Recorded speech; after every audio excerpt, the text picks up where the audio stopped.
Now, we've titled today's session Lessons from Cannes Lion 2016. And more specifically, we're talking about lessons in creative effectiveness from Cannes. That's because as partners of the Cannes Creative Effectiveness Lions, we publish all the case studies on WARC.com. And we also put together an annual analysis of themes, trends, and data that we've seen in the competition. So what we're going to do today is kind of born out of that work. This is the running order of the next hour and a half. I'm going to kick off with some top-line findings from a report we released last week. Then we have Don Boyd, Group Head of Strategy at Adam and Eve DDB, and he's going to be talking us through the lessons from Monty the Penguin, which was this year's Grand Prix winner in the Creative Effectiveness Lions. And Dom's brief is not just to tell us about the campaign, but actually tell us what they've learned and what they've applied since. And then finally, we've got the marketing consultant, Peter Field. I'm sure Peter needs no introduction to this audience, but he's going to be talking about his latest research on the link between creativity and effectiveness and how that's changing. Both our guest speakers are open to questions, so please do raise your hands and quiz them when the time comes. And you can also tweet along using our hashtag WalkInCannes. Okay, so first, what did we learn from this year's Creative Effectiveness Lions? Well, this is a report we released last week on WARC. And it's something we do every year. We look at the entries to the competition. We analyze things like budget levels, channel mix, all that kind of stuff. And we also do some interviews with the judges to find out why the winners won. Just a note on Creative Effectiveness Lions, if you're not aware of what they are, they're generally regarded as some of the hardest awards to win in the industry. For a start, you have to have been at least shortlisted for a creative award at Cannes to be eligible to enter, and then, of course, you have to go on and prove that the work has been effective. So we're talking about some really high-caliber campaigns here. So if we look across the campaigns, what did we notice? Well, when we were stood here a year ago, we were talking about how interesting it was that this campaign, the 2015 Grand Prix winner, had done so well. This was Volvo Trucks Live Test Series. I'm sure many of you remember the Jean-Claude Van Damme video where he's kind of straddled between two trucks. It's a very low-budget campaign based around YouTube, PR, and we said, isn't it interesting that this low-budget, digital-led work was starting to get to the top of these competitions? Was this a sign that these kind of emerging campaign models were delivering significant business results? A year on, I think it's fair to say that this year's Grand Prix winner doesn't really continue that trend. The Grand Prix winner was John Lewis, Monty the Penguin work. It was many things, but it wasn't low budget. It was a big budget campaign with plenty of TV, and as we'll see in a few moments, there's quite a lot of that kind of campaign that's done well this year. So, has anything changed year on year? Well, yes, it has. In the analysis, we concluded that some of what we're seeing reflects a slight change, or the decision by this year's judging panel to take a very strict line on what they defined as effectiveness. At the very top end of the competition, they weren't just looking for business results like sales or market share growth. They were looking for actual calculations of the profit returned to a brand from a piece of advertising. And you can see here a quote from Andrew Robertson of BBDO, who was this year's chair of judges. To win a gold, you needed a significant profit-based ROI, not just sales. And that decision, according to Robertson, has had an impact on the type of campaigns doing well. He says we ended up awarding big brands that generated big returns. And this shift is really clear in the data, as we pointed out in the report. If you look at last year's budget levels, this is a a graph that shows how the entry is divided between different budget levels, and the blue bars is the split among all entries, and the orange bars is the split among the winners and the shortlist, so the very top performing campaigns. This was last year's split, and you can see that in both cases the blue and orange bars kind of cluster on the left-hand side of the graph, so that's budgets under 3 million. And especially the blue bars budgets under 1 million. We compare that with this year's, you can see the orange bars have all moved or moved significantly to the right-hand side, and we're seeing a lot more budgets, 10, 20 million, that kind of range.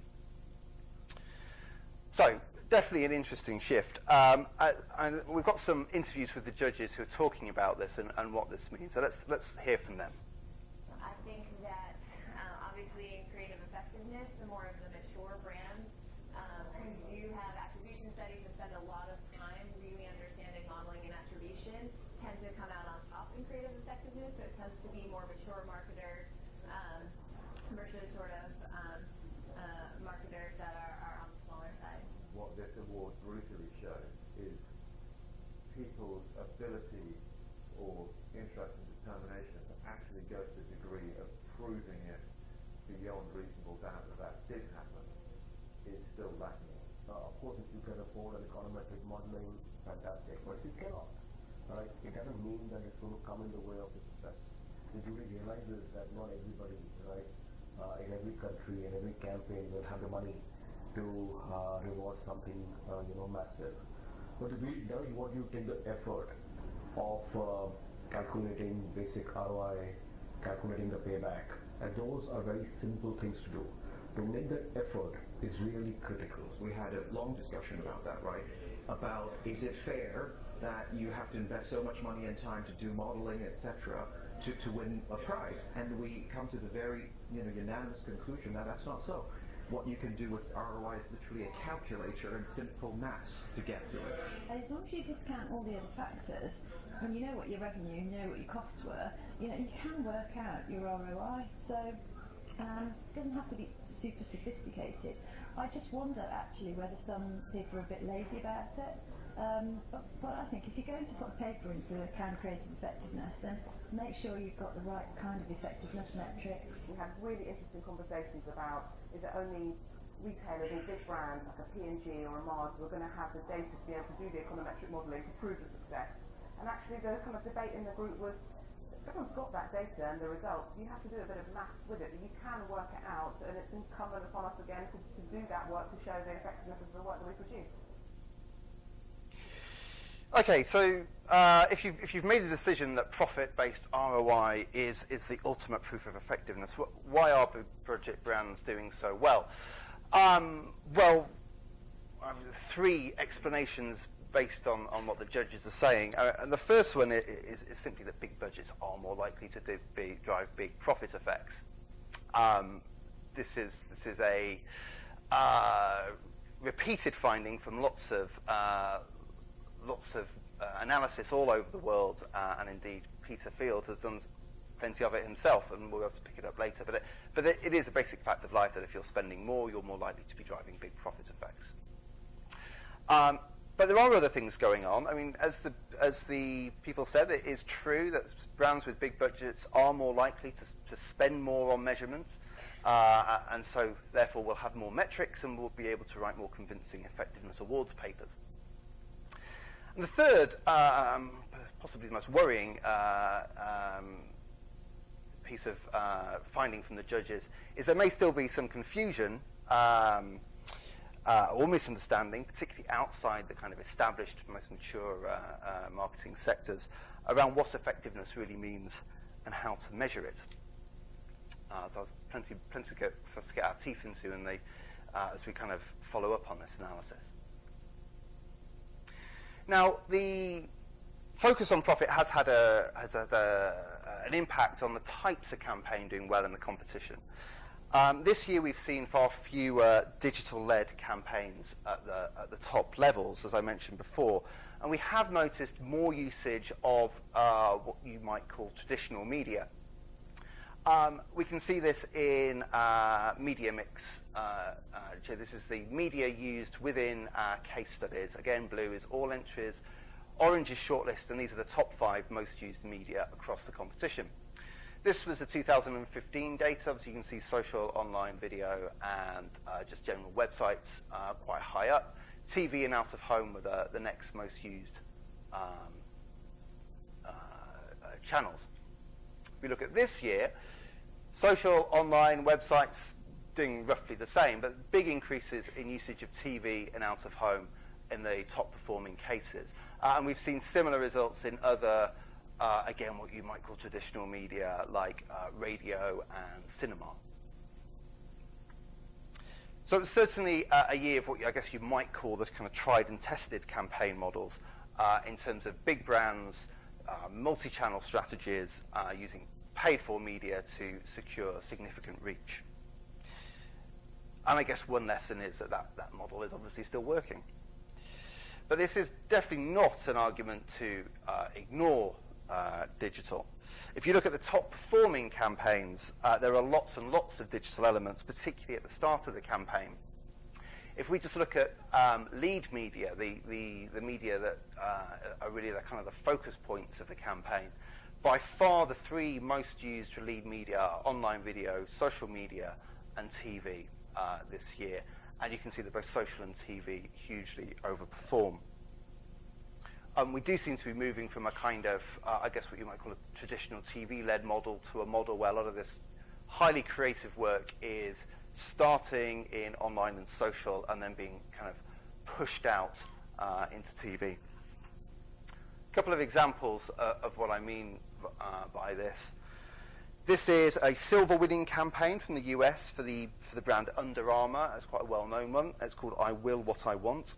It was a US campaign to promote Under Armour's female-focused sportswear line, and as you can see from the quote we've pulled out from the case, it paired social and video and then pushed it through more traditional media. The campaign involved some kind of quite spiky videos of non-traditional female role models like ballet dancer Misty Copeland. This all started online and then, as I say, was amplified elsewhere. And the campaign drove sales of women's apparel by 31% year on year. Another example, this time from Germany. This is Rabbit Race from a brand called MediaMarkt, which is a large electronics retailer. And the campaign was designed to promote its annual Easter price promotion. Now, this one, they decided to ditch their traditional price-focused strategy and do something a bit more creative. And they set up a kind of race between live Easter bunny, well, obviously live race between Easter bunnies. And again, it starts with social and video and then brings in TV, this time broadcasting the actual race live on TV to give it added firepower.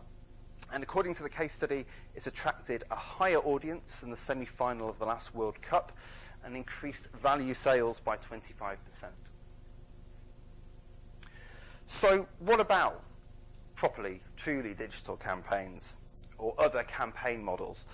Well, it's certainly not impossible for these campaigns to do well, and this is a gold-winning economist from the a gold-winning campaign from The Economist, a campaign we've actually featured in one of these sessions before, which shows an example of how this can be done. Now, The Economist wanted to attract a younger subscriber demographic, and this very intelligent campaign combined The Economist's content with kind of programmatic technology. It identified this kind of global pool of prospective subscribers using kind of smart online targeting tools. It then placed relevant ads into news stories on other sites that these people were reading. The idea that you would then say, oh, that's interesting, it's relevant to what you're reading, go to the Economist site and they'd be kind of warmed up and eventually sold a subscription to. It's a very sophisticated campaign, and it drove additional revenues of £52 million on a campaign cost of just $2 million.